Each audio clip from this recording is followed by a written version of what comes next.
নমস্কার, বাঙালি ঘরকন্না ব্লগে সবাইকে স্বাগত জানাই।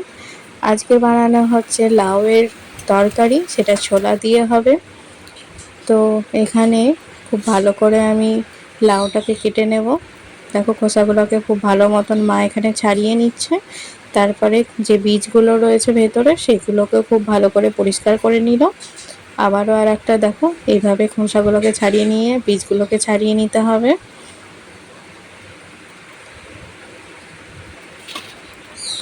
এবার একটু জলে ধুয়ে নিয়ে তখন একটু স্লাইস স্লাইস করে এটাকে কেটে নিতে হবে। তারপরে এটাকে একটু ভালো করে ধরে এরকম কুচি কুচি করে কেটে নিতে হবে। যত কুচি করা যায় তত ভালো। এইভাবে আমি সমস্ত লাউটাকে কেটে নেব।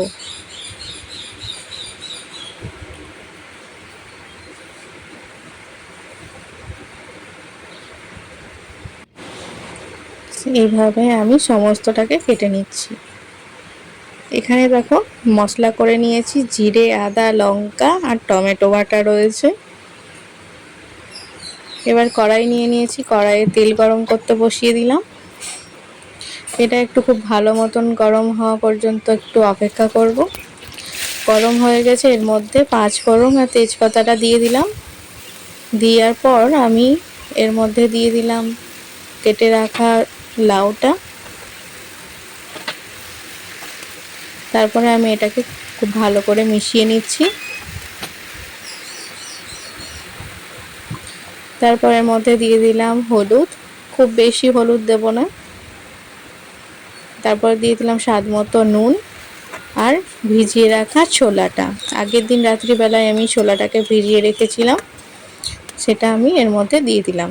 দিয়ে এবার এটাকে আমি ঢাকা দেব। ঢাকনাটা খুলে নিয়ে আমি এটাকে খুব ভালো মতন এবার নেড়ে দিচ্ছি।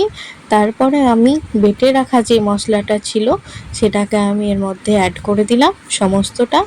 দেওয়ার পর আমি খুব ভালো মতন এটাকে মিশিয়ে নেব আর কষিয়ে নেব একটু খানিকক্ষণ। তারপরে এর মধ্যে জল অ্যাড করে দিলাম, তারপর ঢেকে দিলাম। কিছুক্ষণ পর ঢাকনাটা খুলে নিয়ে আমি আবারও খুব ভালো মতন এটাকে নেড়ে দিচ্ছি। ভিডিওটা টেনে টেনে না দেখে পুরোটা দেখার অনুরোধ রইল। অবশ্যই তোমরা পুরোটা দেখো, খুব ভালো লাগবে। এরপরে এর মধ্যে দিয়ে দিলাম চিনি স্বাদ মতো, দিয়ে আবার এটাকে খুব ভালো করে মিশিয়ে নিচ্ছি।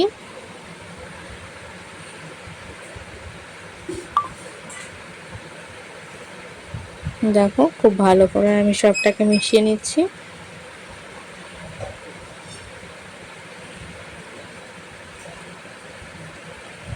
এরপরে দিয়ে দিলাম একটু ঘি।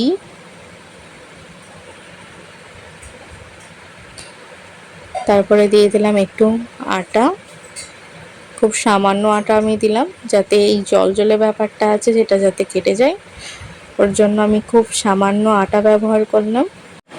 যারা আমার নতুন বন্ধু রয়েছে, যারা এখনো পর্যন্ত সাবস্ক্রাইব করনি, তারা অবশ্যই সাবস্ক্রাইব করে বেল আইকনটা বাজিয়ে দাও, তাতে তোমাদের কাছে আমার ভিডিওগুলো সবার আগে পৌঁছে যেতে পারে।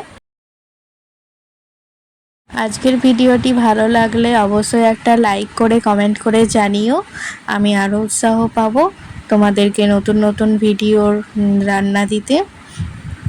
আবারও দেখা হবে নেক্সট ভিডিওতে, ততক্ষণ টাটা।